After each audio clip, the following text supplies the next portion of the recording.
सद्गुरू श्री ब्रह्मचैतन्य महाराज गोंदवलेकर यांचं प्रवचन 9 एप्रिल। संत हे भगवंताची आठवण देण्याचे कार्य करत असतात।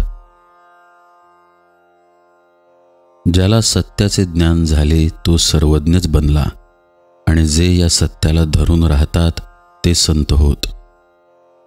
संत आपल्याला मार्ग दाखवायला तयार असतात, परंतु आपला अभिमान आड येतो आणि आपण संतांना नावे ठेवतो।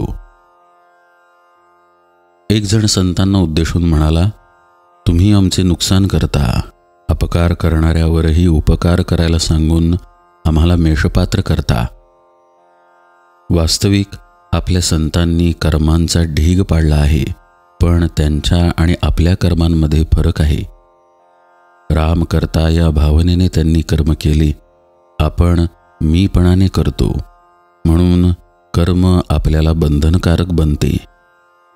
संतांची कामगिरी कुणाला दिसत नाही आणि आमची फक्त दिसण्यापुरतीच असते, त्यामुळे ती पुरी पडत नाही।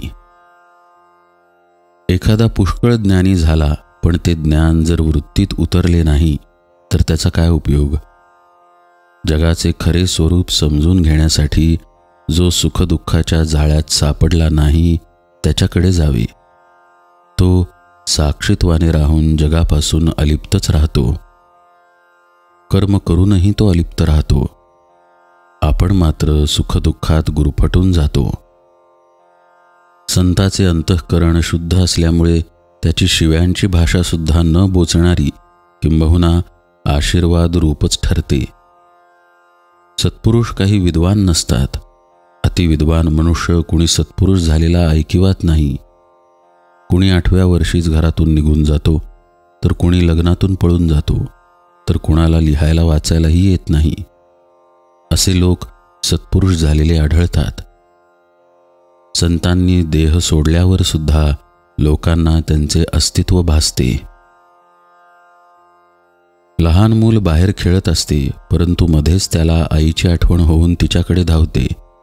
याचा अर्थ असा की मुलाला आईचे सूक्ष्म स्मरण सतत असते। तसा भगवंताचा चटका, तशी त्याच्या अस्तित्वाची जाणीव, तशी त्याची निष्ठा आपल्याजवळ पाहिजे। भगवंताची अशी तळमळ लागली की मनुष्य वेडा बनतो। त्या स्थितीत त्याला कुणी संत भेटला की तो निवांत होतो। संत हे खरोखर आईसारखे आहेत। ते आपल्याला भगवंताची आठवण देण्याचे कार्य करत असतात। सर्व जगावर संतांचे उपकार आहेत।